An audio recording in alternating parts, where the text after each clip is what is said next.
Hey cycling fans! Today's route covers the 5 windmills in the central part of Zeeuws-Vlaanderen. All but the Mullen IJsendijk are located in gemeente Terneuzen. The route also passes through Sasvan Kent, which has a nice town center with a harbor. The return trip has the option to either ride along the main road or through the countryside.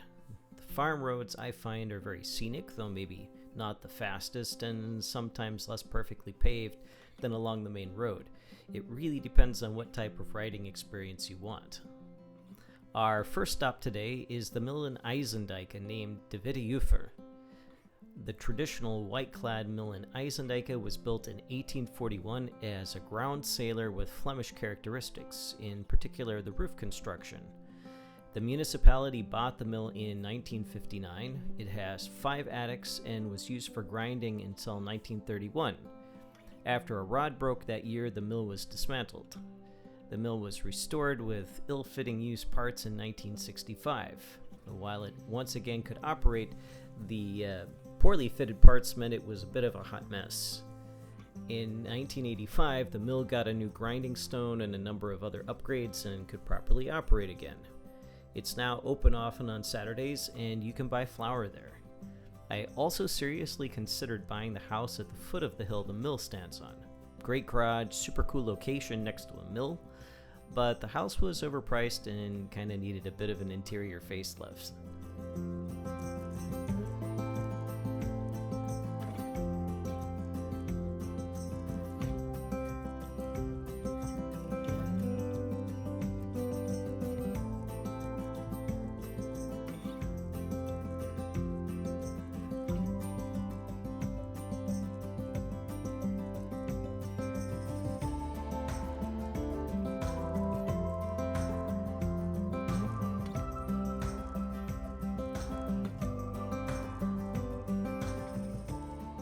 De Harmonie in Beervliet is a round belt mill built in 1842. The builder Jacob Leibart suspected that a couple salt marshes in the area would be drained in the near future for rapeseed fields, so he decided to build a stone oil mill. Jacob's suspicions were correct, and it's believed he recouped his investment within 3 years. By 1884, the demand for an oil mill had dropped drastically, so the mill was converted to a grain mill. The mill was used by the Leibart family until 1996, and even after ending grain milling, the miller continued to allow the mill to run until his death in 2012. By 2017, the mill was in pretty bad shape and needed a complete overhaul, so in 2022, gemeente Terneuzen agreed to act as guarantor for extensive restoration of the mill. While the mill can now turn, it's not been restored enough to be used for grinding again, in large part due to the cost.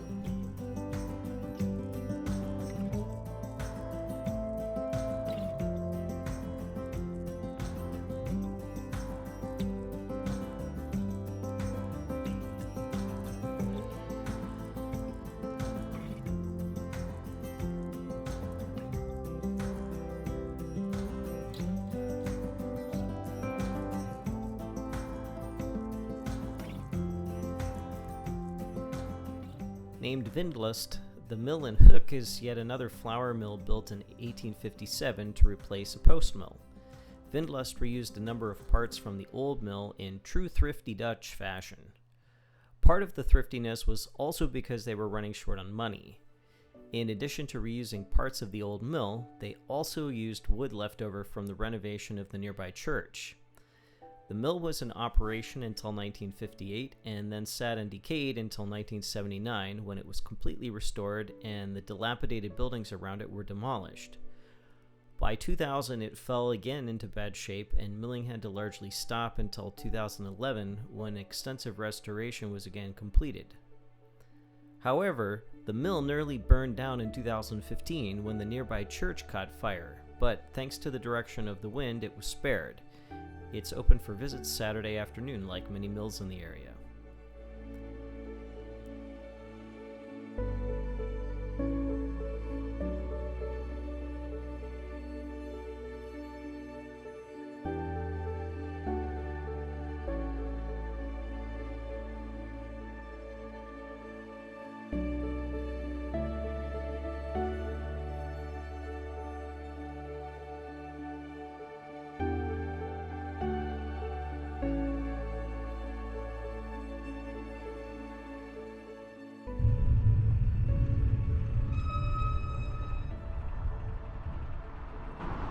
we are going to be here for a while.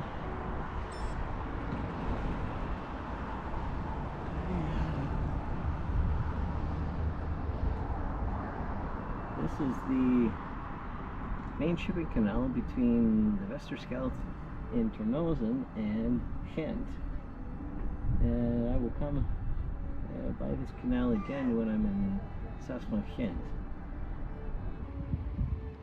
And there goes the reasons why we're stopped right now. There's a flatter boat going through, and then there's a very, very large tanker.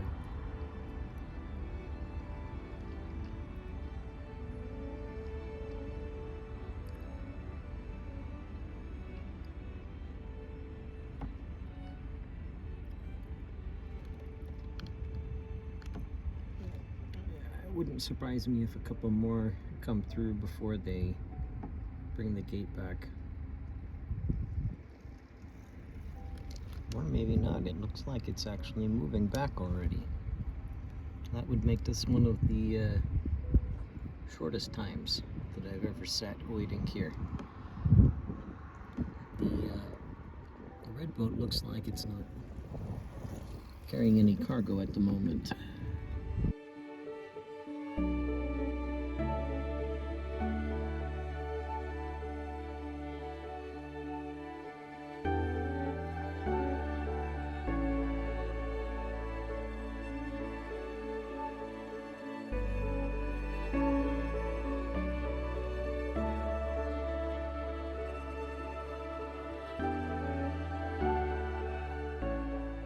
The mill in Spouw, named Aiden Haz, is a round stone belt mill from 1807.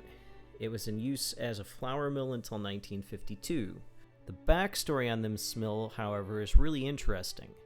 The city council of nearby Axel was fiercely opposed to the building of this mill. However, this area was under French occupation in the early 1800s, and the occupiers really wanted a mill here. There is a fable that Napoleon himself became involved in the matter. The first mill owner was either not well financed or a very thrifty Dutchman because he used a lot of materials over to build it. The second owner came from a wealthy family and ended up in the area because he met a lovely young lady whom he married. By the 1950s, the mill had fallen into disrepair after being shut down.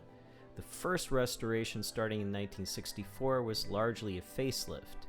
It wasn't until the restorations in 1982 and 2000 that efforts were made towards making the mill operate again.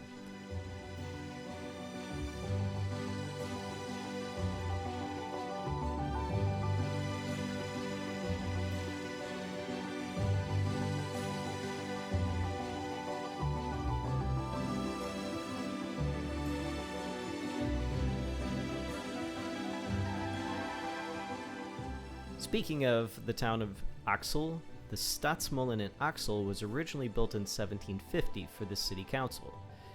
It was built on the site of a wooden mill that burned down in 1747 and is located on a small hill which was formerly part of the city fortifications.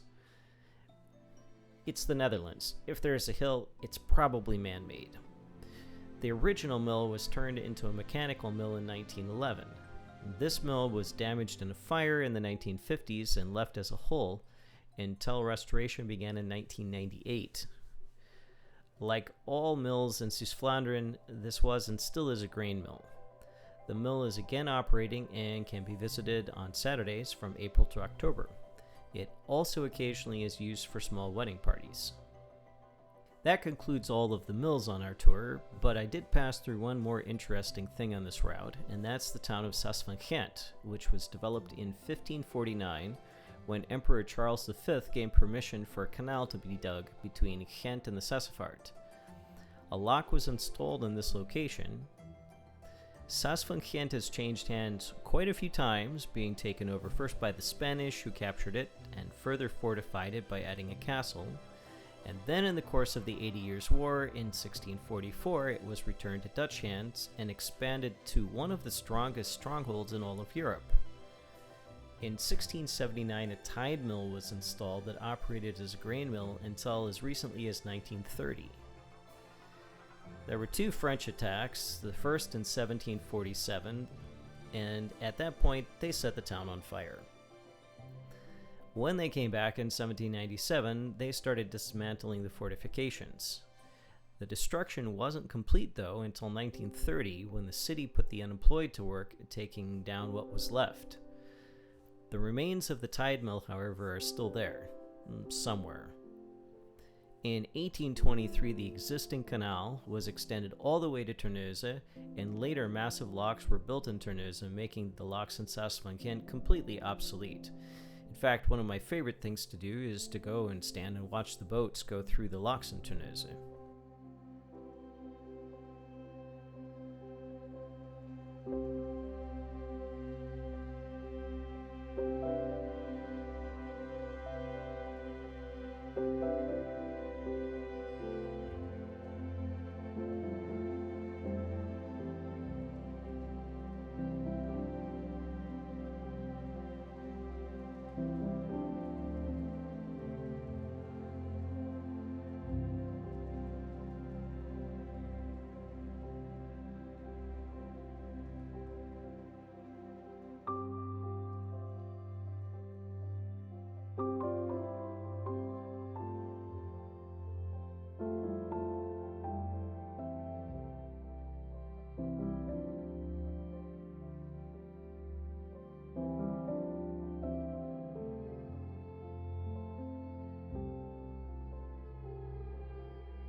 This is one of the scenes I love about living in Zeeland. Come around the corner and just peaceful fields full of sheep and not a car in sight.